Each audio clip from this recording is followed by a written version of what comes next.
രാധാകൃഷ്ണ മേനോൻ, ഒരു ചെറിയ മറുപടി താങ്കൾക്കുണ്ടെങ്കിൽ ആകാം. വിധി വന്നതിനു ശേഷം പുറത്തു വന്ന രേഖകൾ സർക്കാർ അതുവരെ കോടതിയിൽ പറഞ്ഞതിന് ഭിന്നമായ കാര്യങ്ങളാണ്. ഞാൻ ഒന്നും ആവർത്തിക്കുന്നില്ല, അദ്ദേഹം വളരെ ദീർഘമായി തന്നെ അത്തരം കാര്യങ്ങൾ സൂചിപ്പിച്ചു. അവിടെയാണ് ആളുകളിൽ സംശയമുണ്ടായത്. ആ സംശയമാണ് ഇന്ന് കോടതിക്കും വന്നത്. അതുകൊണ്ടാണ് കോടതി പരിശോധിക്കാൻ പോകുന്നത്. ഒരു അന്വേഷണത്തിൻ്റെ സാധ്യതയാണ്, അല്ലാതെ ആരും അദ്ദേഹം പറഞ്ഞതുപോലെ കോടതി ഒന്നും അല്ലെങ്കിൽ ജനങ്ങളോ ഒന്നും അഴിമതി എന്നല്ല, അഴിമതി അന്വേഷിക്കണം, അഴിമതി ആരോപണം അന്വേഷിക്കണം എന്നതാണ് ഇവിടുത്തെ ആവശ്യം. ഇവിടെ ആ രൂപത്തിൽ വന്ന പിന്നീട് പുറത്തു വന്ന വിവരങ്ങൾ അത് തള്ളിക്കളയാവുന്നതല്ല എന്ന് പറയുന്നത് നിശ്ചയമായും സർക്കാരിന് എന്തോ ചില കാര്യങ്ങൾ ഒളിക്കാനുണ്ട് എന്ന സംശയം ബലപ്പെടുത്തുന്നതാണ്.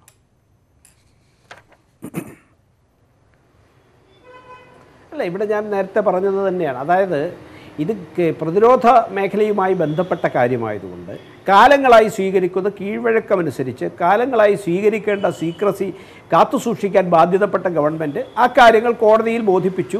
പിന്നെ പക്ഷേ അതല്ലല്ലോ, പിന്നീട് വന്ന രേഖകൾ വെളിപ്പെടുത്തിയ വിവരങ്ങൾ അതിൽ വരുത്തിയിട്ടുള്ള മാറ്റങ്ങളെ കുറിച്ചാണ്, അതേക്കുറിച്ചാണ് മൗനം പാലിക്കുന്നത്. അത് മോഷ്ടിച്ചതാണ് എന്ന നിലയിൽ മാത്രം ഞാൻ പറയാം. മേനോൻ, മോഷ്ടിച്ചതാണ് എന്ന ഒറ്റവരി വാചകത്തിൽ അതിലെ ഉള്ളടക്കത്തെ നിരാകരിക്കാൻ കഴിയുന്നില്ല സർക്കാരിന്. അതാണ് പ്രശ്നം. അല്ല, അതാണല്ലോ ഞാൻ പറഞ്ഞത്. കോടതി ഇപ്പോൾ അങ്ങനെ പറഞ്ഞ സ്ഥിതിക്ക് കോടതിക്ക് ഇതിൻ്റെ ഒറിജിനൽ രേഖകൾ തന്നെ സീൽ ചെയ്ത് ഹാജരാക്കാൻ നിർദ്ദേശിച്ചാൽ ഹാജരാക്കാനുള്ള ബാധ്യത ഗവൺമെൻറ്റിനുണ്ട്. ഇതല്ല, ഇതിൽ കൂടുതൽ രേഖകൾ ആവശ്യമുണ്ടെങ്കിലും കോടതിക്ക് അത് വാങ്ങാനുള്ള അവകാശമുണ്ട്. അപ്പോൾ ആ നിലയ്ക്ക് കോടതി അതേസമയം ഇത് ഇല്ലാത്ത അല്ലെങ്കിൽ ഇതൊരു ആരോപണത്തിൻ്റെ മുൾമുനയിലാണ് മോഡി സർക്കാർ എന്നും അതാണ് ഞാൻ ആദ്യം സൂചിപ്പിച്ചത്. വളരെ ഇത് ആരോപണം മാത്രമല്ല, പ്രതിരോധ വകുപ്പിന്റെ രേഖകളാണ്, കോൺഗ്രസ് പ്രതിരോധ വകുപ്പിന്റെ രേഖകളാണ് തന്നെയാണ്. അതെ, അപ്പൊ ഇപ്പൊ ഇവിടെയും അഴിമതിയാണ് എന്ന ധാരണ സൃഷ്ടിക്കാൻ വേണ്ടി ഉണ്ടാക്കുന്ന ഒരു ചട്ടലംഘനം, അത്രയും സമ്മതിച്ചാൽ മതി. ഞങ്ങൾ അതിനെ കുറിച്ച് പറഞ്ഞത് അഴിമതി അവിടെ നിൽക്കട്ടെ, അഴിമതി നിൽക്കട്ടെ, ചട്ടലംഘനം നിങ്ങളൊക്കെ ഉന്നയിക്കുന്ന 2013 ആ ചട്ടത്തിന്റെ തുടർന്നു വരുന്നു എന്ന് അവകാശപ്പെടുന്ന ചട്ടത്തിന്റെ ലംഘനം നടന്നു എന്നാണ് പ്രതിരോധ വകുപ്പിന്റെ ഈ രേഖകൾ ബോധ്യപ്പെടുത്തുന്നത്. അല്ലല്ല, ലംഘനം നടന്നു എന്ന് ബോധ്യപ്പെടുത്തുമല്ല, അത് ഇപ്പൊ ലംഘനം നടന്നോ ഇല്ലയോ ആ രേഖകൾ ബോധ്യപ്പെടുത്തുന്നു എന്നാണ് പറഞ്ഞത്. കോടതി എന്നല്ല ഞാൻ പറഞ്ഞത്. കോടതി ഇത് പരിഗണിക്കുമ്പോഴാണ് നമുക്ക് മനസ്സിലാവുന്നത്. അപ്പോൾ ആ രേഖ ആ രേഖ യഥാർത്ഥ രേഖയാണോ, ഇനിയിപ്പോൾ അതിന്റെ ഒറിജിനൽ സീൽ സർക്കാരിനില്ലെന്നേ, അത് പരിശോധിക്കണം. ഇനിയും നടക്കാനുണ്ട്. മോഷ്ടിച്ചത് എന്ന് പറയുമ്പോൾ യഥാർത്ഥ രേഖ മോഷ്ടിക്കപ്പെട്ടു എന്നാണ്. അല്ല, സർക്കാരിന്റെ ആ കാര്യത്തിൽ അപ്പൊ ഇനിയത് വ്യാജ ശ്രീ ദിനേശ് സർക്കാരിന് അഡ്വക്കേറ്റ് ദിനേശ് ഇപ്പോൾ മേനോൻ പറഞ്ഞതുപോലെ ഈ രേഖകൾ മോഷ്ടിക്കപ്പെട്ടതാണ്, അത് പറഞ്ഞു. പക്ഷേ ഇതിനി വ്യാജമാണെന്നൊരു നിലപാട് സർക്കാരിന് സ്വീകരിക്കാനാവില്ലല്ലോ. മാത്രമല്ല 2018 ഒക്ടോബറിൽ കൊടുത്ത അഫിഡവിറ്റിൽ ഇതൊന്നും വിശദീകരിച്ചിട്ടില്ല. അതൊന്നുമല്ലാത്ത കാര്യങ്ങളാണ് പിന്നീട് ഈ രേഖകളിലൂടെ, പ്രതിരോധ രേഖകളിലൂടെ പുറത്തു വന്നത്. അതുകൊണ്ട് തന്നെ അരുൺ ഷൂരി പറഞ്ഞതുപോലെ വിധി പുനഃപരിശോധിക്കുന്ന നിലയിലേക്ക് ഗൗരവമുള്ളതാണോ മോഷ്ടിക്കപ്പെട്ടതെന്ന് സർക്കാർ പറയുന്ന ഈ രേഖകൾ?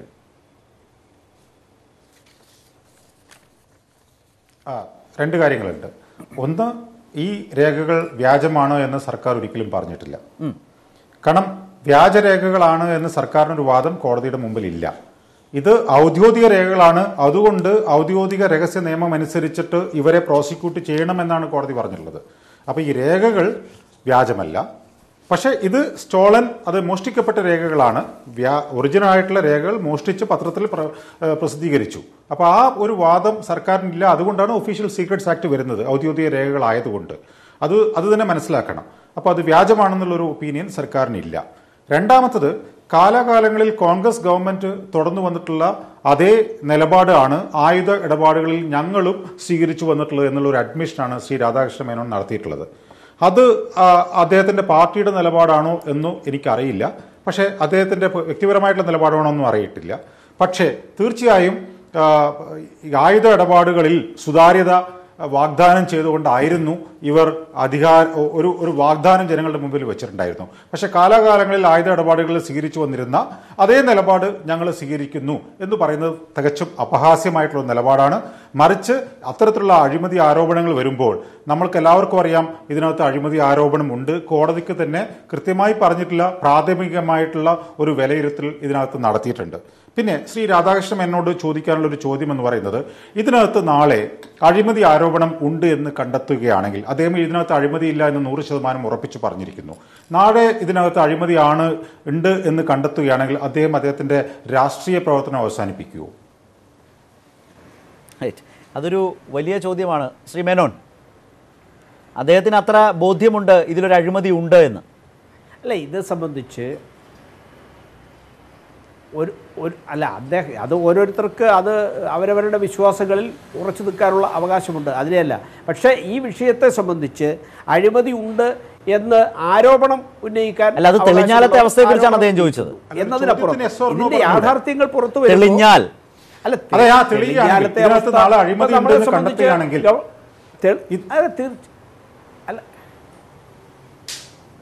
അല്ല, അതിനൊരു പ്രശ്നമില്ല. കാരണം ഇല്ലാത്ത ഒരു അഴിമതി എങ്ങനെ കണ്ടെത്തുക? ഒരു പൊതുമാധ്യമത്തിൽ വന്ന് പറയുമ്പോൾ അതിനെതിരായിട്ടാണ് നമ്മളുടെ ആരുടെയും മാപ്പ് പറയുകയോ അല്ലെങ്കിൽ രാഷ്ട്രീയ പ്രവർത്തനം മതിയാക്കുമോ? ശ്രീ മേനോൻ, താങ്കളോട് നേരിട്ടൊരു ചോദ്യമാണ്. അല്ലല്ല, ഇവിടത്തെ പ്രശ്നം അല്ല, എന്നെ സംബന്ധിച്ചിടത്തോളം ഈ കാര്യത്തിൽ 100% ഉത്തമ ബോധ്യമുള്ള കാര്യമാണ് ഞാനിവിടെ വന്നിരുന്ന് പറയുന്നത്.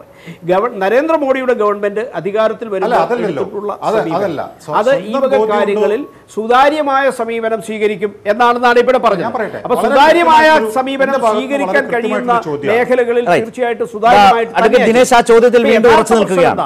സുതാര്യമായിട്ടുള്ള സമീപനം ഈ വിഷയത്തിൽ സ്വീകരിക്കാൻ പറ്റുമോ? അതാണ് വിഷയം. കാരണം രഹസ്യ നിയമങ്ങൾ ബാധകമായിട്ടുള്ള പിന്നെ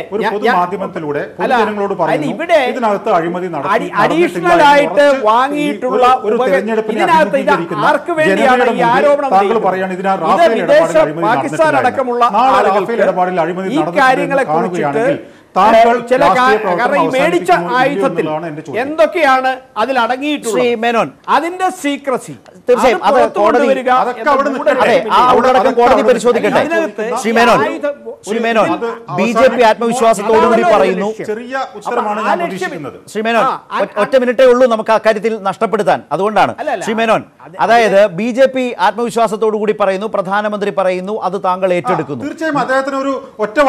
അതെ, നാളെ അത് മാറിയാൽ, സുപ്രീം കോടതിയിൽ അത് ആ വിശ്വാസം തിരുത്തപ്പെട്ടാൽ താങ്കൾ എന്തു ചെയ്യും? ഒരു പൊതുമാധ്യമത്തിൽ വന്ന് ഈ വിവരങ്ങൾ പറയുന്ന നേതാവ് എന്ന നിലയിൽ ശ്രീ രാധാകൃഷ്ണ മേനോൻ മാപ്പ് പറയുമോ, രാഷ്ട്രീയ ജീവിതം അവസാനിപ്പിക്കുമോ? അദ്ദേഹം ആവർത്തിച്ച് ചോദിക്കുന്നുണ്ട്, എനിക്കത് വീണ്ടും ഓർമ്മിപ്പിക്കാതിരിക്കാൻ തരമില്ല. ഇന്ന് ഭാരതീയ ജനത ഞാനിത് അല്ലല്ല ഇതിപ്പോൾ ഞാനിത് പറയുന്നത് ബി.ജെ.പി. ഗവൺമെൻറ്റിൻ്റെ ഇക്കാര്യത്തിലെ നിലപാടിനെ കുറിച്ചിട്ടാണ്, ഭാരതീയ ജനതാ പാർട്ടിയുടെ നിലപാടിനെ കുറിച്ചിട്ടാണ്. എൻ്റെ വ്യക്തിപരമായിട്ടുള്ള കാര്യമല്ലേ ഞാൻ പറയുന്നത്. അപ്പൊ തീർച്ചയായിട്ടും ആ വ്യക്തിപരമായിട്ട് ഇപ്പോൾ നിങ്ങൾ ഇവിടെ ഇരുന്ന ഈ വിഷയം അവതരിപ്പിക്കുന്നതിന് അപ്പൊ അതേ സംബന്ധിച്ച് അഭിമുഖീകരിക്കുകയാണ് ഒരു പാർട്ടിയുടെ വക്താവ്. അല്ലല്ല, ഞാൻ ജനങ്ങളുടെ മുന്നിൽ ഞാൻ പ്രതികരിക്കുന്നത് ഞാൻ പ്രതിനിധാനം ചെയ്യുന്ന സംഘടനയ്ക്കും ഇന്ന് ആ സംഘടന നേതൃത്വം കൊടുക്കുന്ന ഗവൺമെന്റിനും വേണ്ടിയാണ്.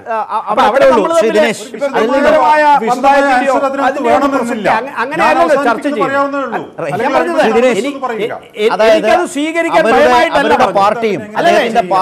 എനിക്ക് അങ്ങയുടെ വെല്ലുവിളി സ്വീകരിക്കാൻ ഭയമില്ല.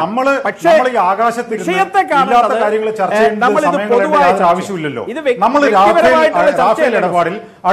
വ്യക്തിപരമായിട്ട് ഏത് വെല്ലുവിളിയും ഏറ്റെടുക്കാൻ ഞാൻ തയ്യാറാണ്. അതല്ല, താങ്കൾ ഗവൺമെന്റിനെ ന്യായീകരിക്കുന്നു, പറയുന്നു അഴിമതി നടന്നിട്ടില്ല. നിങ്ങള് അതൊക്കെ നമ്മുടെ ഈ ചർച്ചകളിലെ പതിവായിട്ടുള്ള വാചകങ്ങളാണ്. പുകമറ എന്നൊക്കെ